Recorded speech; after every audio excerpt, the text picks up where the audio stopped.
I'm making this video to explain what meditation is.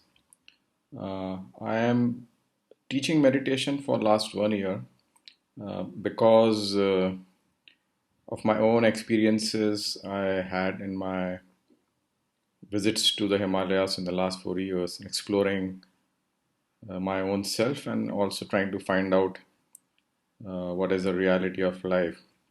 So while uh, trying to explore finding yogis in the mountains, in the caves, and little in the heights like Gangotri, Kedarnath, meeting them, finding out real yogis and talking to them, having a discussion with them.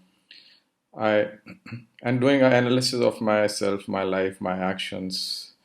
Uh, it was going on for, I think I will say, almost 10 years.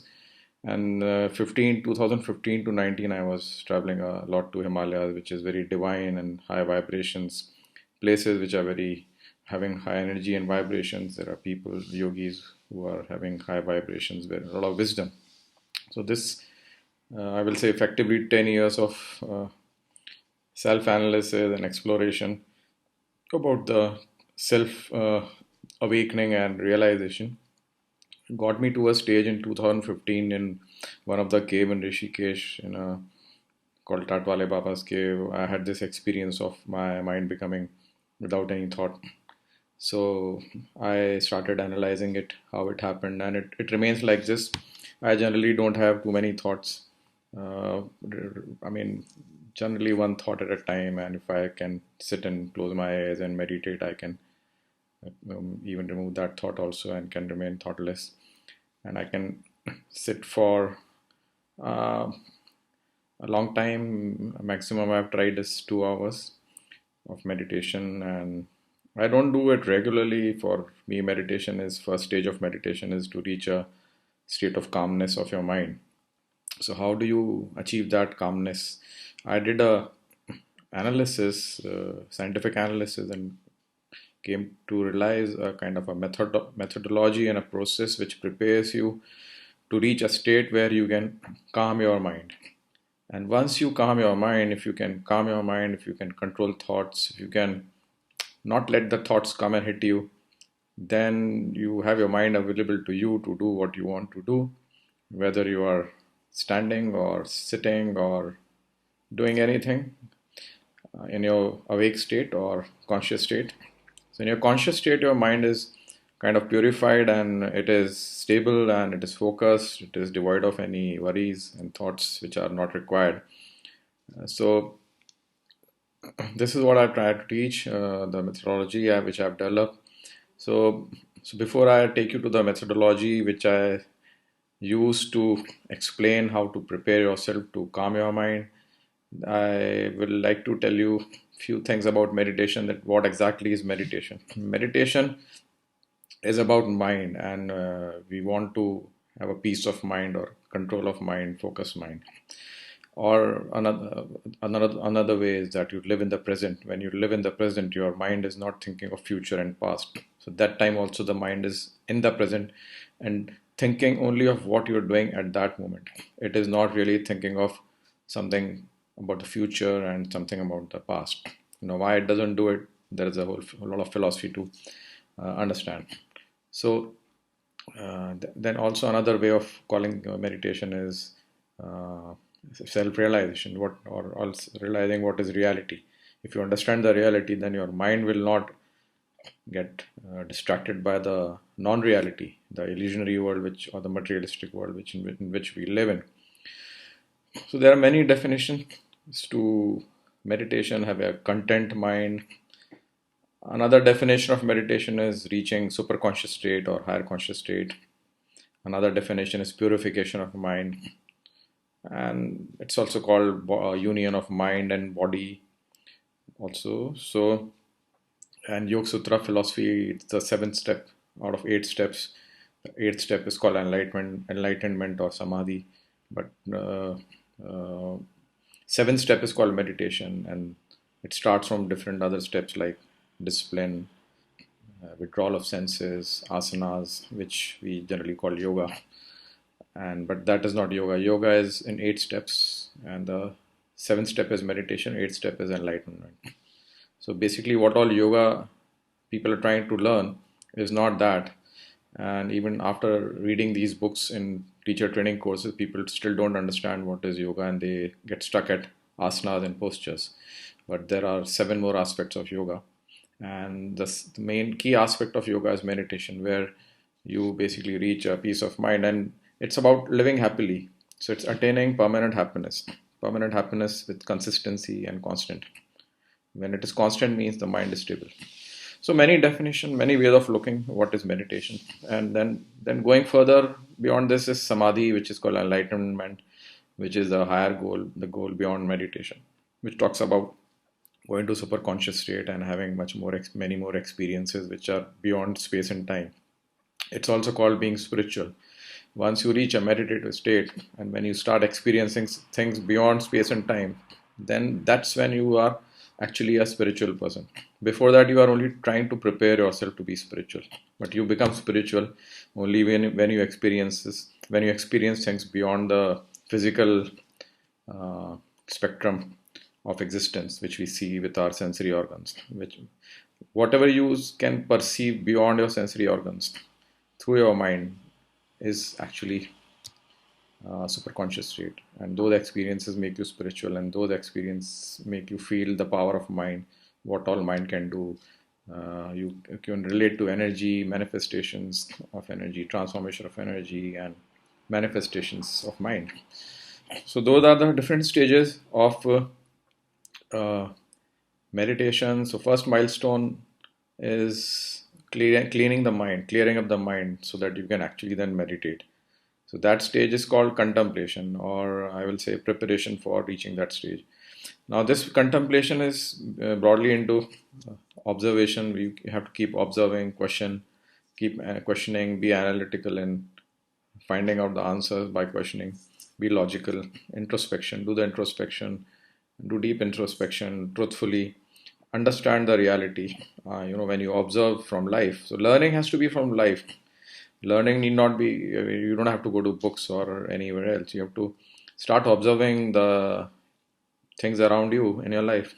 Maybe every, you have enough opportunity in a day to see what is happening, who's behaving in which way, who's doing what. There's always a learning from anything around you. How's the river flowing, or how's the bird flying, and what is a bird doing, or what is a lizard doing, or what is the squirrel, how's the squirrel running around and enjoying life. And so there is a learning everywhere. So the thing is, this learning has to be there constantly. Learning from your own actions, learning from your people around you, how they behave, how they conduct, how do you react, how are they reacting, why are they reacting, why are you reacting, what is the impact, what is the benefit. So many things. So this like a laboratory where you have situations and events every moment, and there is a learning from every moment. Once you learn to ignore those events.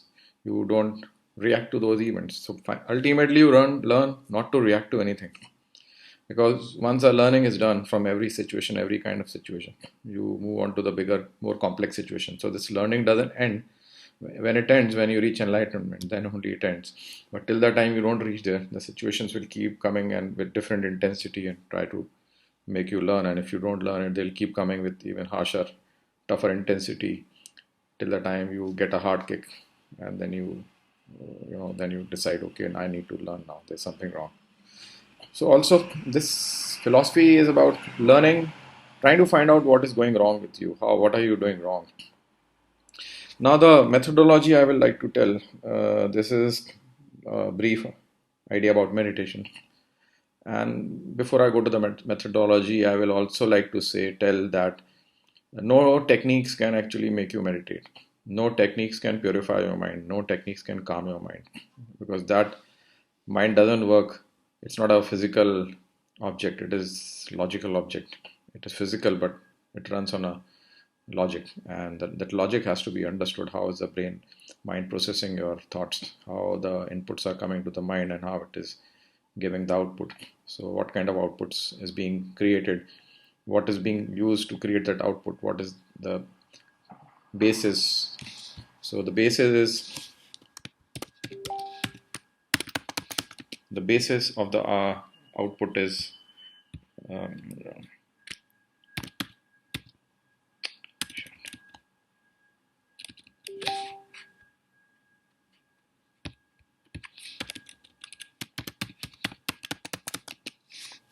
so the basis of the this philosophy. Sorry, I got interrupted. So I'll come back to the. I was telling that no technique can actually make you purify your mind or remove the thoughts, because it is not happening mechanically, it is happening logically. You have to understand the whole logic behind this. If you don't understand the logic, you can't sit and close your eyes and somebody tells you that, listen to some music and do something else, think of something else, or somebody will tell you imagine this, imagine this. It cannot happen. Those thoughts are not coming. You can't force your flow of thoughts just by trying to imagine something. I mean, those people are trying to distract you, but that's a temporary kind of distraction. You may get distracted, you may not get distracted. If that is a temporary distraction, then that is temporary. So it cannot take you there on a continuous basis to that kind of feeling. So they're mechanically try to force you to imagine how you feel when the mind can become cold, cool, calm. Breathing is the best technique because breathing is connected to mind. When the mind is volatile, the breathing is volatile. So when you try to focus on your breathing, that time the mind becomes calm and you feel good. And then you realize, okay, this is what meditation is. But meditation is not just that. Meditation is in being that state all the time. So now you have to reverse, instead of trying to control the breathing and then trying to control the mind. Because breathing cannot be controlled for 24 hours because you're working, you lose the focus. So you have to understand the logic behind the mind and reprogram the mind. How do we reprogram the mind? That is what is a methodology. That programming of mind is based on running on a certain logics or a design, human quality. The way we think is based on how we are tuned, how my qualities are tuned. That's our behavior, and behavior is nothing how we react to something and what kind of perception we create. How do we perceive things based on our qualities? If my quality is selfish, so I will perceive things in a selfish way, and if I am doing things with a selfish way, I will be manipulative, and I'll be manipulative. I'm thinking all the time, thinking how to manipulate. And then when I'm trying to manipulate, obviously I'm thinking all the time. And when I'm thinking all the time, my mind is overworking. So I'm dissipating my energy. So when we are thinking too much because of the wrong way of thinking, if I'm selfless, I will stop thinking. I'll become natural. So what is natural is your true self. What is meditation is also trying to identify true self. So when you go to the true self, you say, okay, I should be selfless. I become natural. My actions become natural. I don't have to think because then it is automatic. If I say I should not be greedy, and if I'm greedy, I'm again trying to manipulate because my greed is making me create expectations, attachment, manipulation, frustration, worries, plans, expectation, fear of not getting anything which we want to get now, living in the future, not living in the present. So these kind of things will actually take you away from your normal self, normal nature. The normal nature should not be greedy. And who will say I should be greedy? Truthfully, if you think you should not be greedy at all. You should not be selfish at all. You have to understand your needs. Work for your needs. What are your roles and responsibility? Those are your needs. Then you have to work hard. That doesn't mean that you stop working. You work for your needs, not for something which is a desire and which is not a need. So again, it's about understanding your true self, true nature, and not going out of your true nature and getting influenced by the materialistic world and this system, which is strongly influencing you, where you are not trying to be yourself, you're trying to be something else to make somebody else happy, or to create some identity for to make somebody else happy, or to just be telling people that, oh, I am so and so. Your ego is telling you that I am so and so. So it's ego which is driving you. So many negative qualities which drive you, you tend to go away from your natural self. So meditation is basically correcting it. When you correct it, when you go to your natural self, you can yourself think negative thoughts will not come because you are now operating normally as per your normal nature. natural nature, or the true self. Once you reach there, now there are a lot of aspects to it. I cannot explain everything here. I'm just giving an overall view of the methodology which I have. Once you reach this true self, thoughts stop, because now there is nothing which is triggering those thoughts, because you're not behaving as per your artificial self. You are behaving as per your natural human self behavior, self or design. So when you do that, you have been able to calm your mind. And once you calm your mind and then you meditate, then you can go to the spiritual aspects of meditation and superconscious, higher consciousness. And then you can explore more. You can see things, your intellect develops, your intuition develops, and you have visions and manifestations. You will see the life is very different. Life is amazing. You're not running after anything in life. Whatever comes to you, whatever is destined to come to you will keeps coming to you. So in short, this is what my methodology is, and it's very interesting. I did analysis after I achieved this state, how it happened. I said it cannot be magic, it should be scientific, and this whole yoga is a science. This is the deep science about yoga, Vedic science.